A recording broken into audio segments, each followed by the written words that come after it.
Bismillahirrahmanirrahim. Assalamualaikum warahmatullahi wabarakatuh. Jumpa lagi bersama Ustadz Rahman di pelajaran tematik ya kakak-kakak. Nah baik, segala puji bagi Allah Tuhan semesta alam. Alhamdulillah kakak-kakak masih diberikan kesehatan agar kakak-kakak bisa mengikuti pelajaran tematik pada pagi hari ini.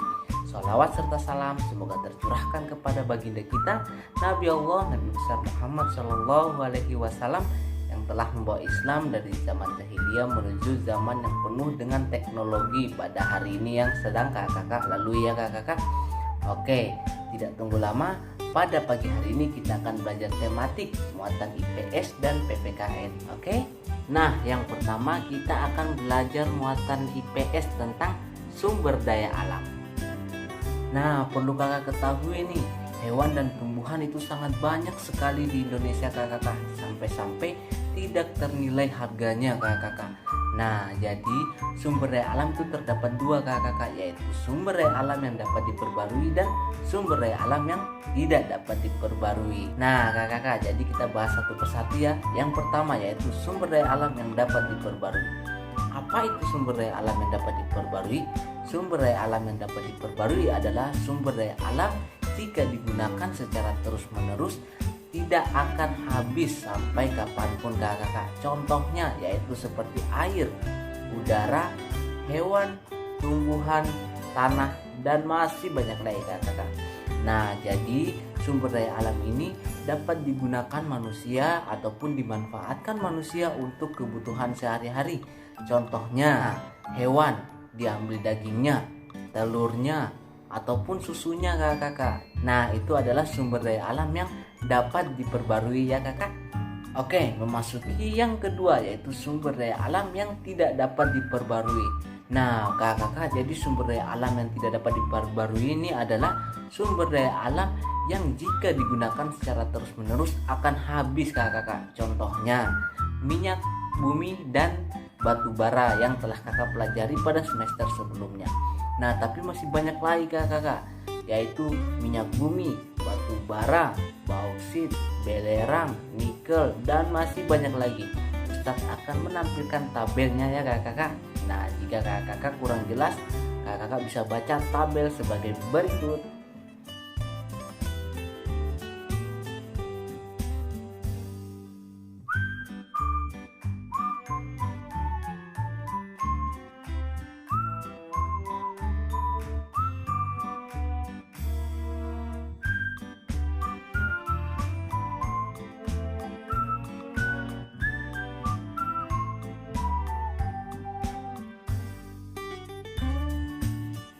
Nah, apakah kakak-kakak sudah melihat tabelnya? Nah, jadi kakak-kakak, sumber daya alam yang tidak dapat diperbarui ini biasanya digunakan ataupun dimanfaatkan manusia untuk kegiatan pertambangan.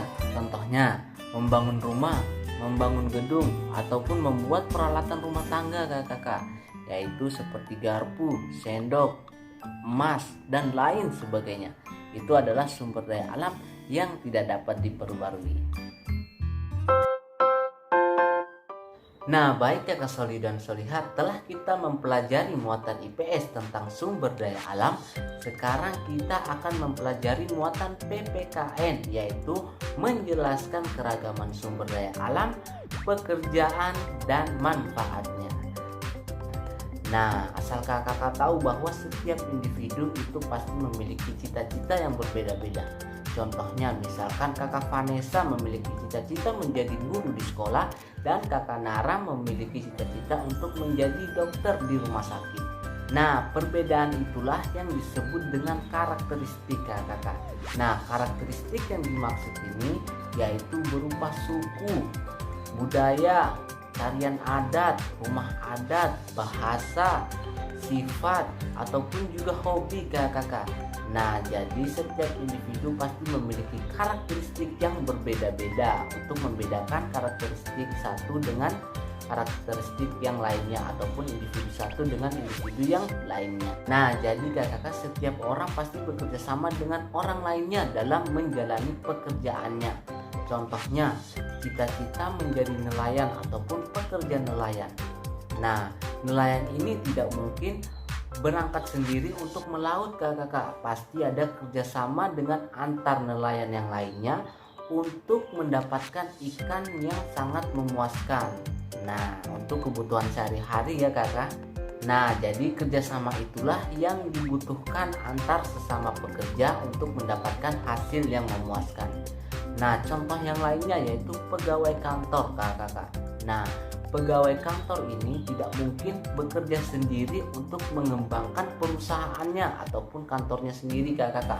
Pasti ada kerjasama antara pegawai kantor lainnya ataupun dengan atasan untuk mengembangkan perusahaannya agar lebih maju kakak.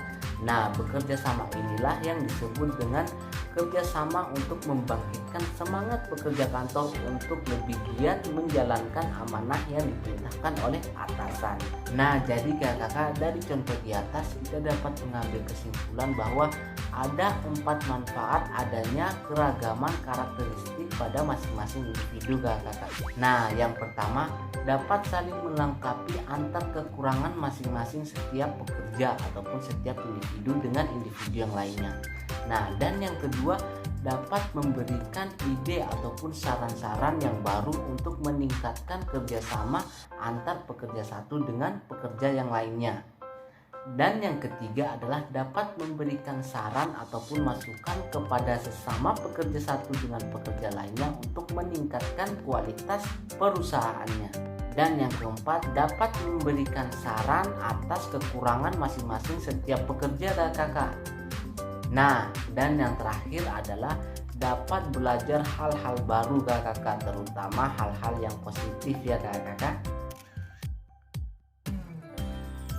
Nah, baik kakak Soli dan Soliha, pelajaran pada pagi hari ini telah selesai ya kakak.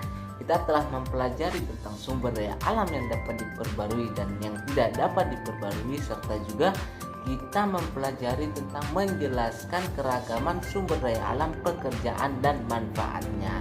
Nah, baik kakak Soli dan Soliha, marilah kita tutup pelajaran pada pagi hari ini dengan bersama-sama membaca hamdalah.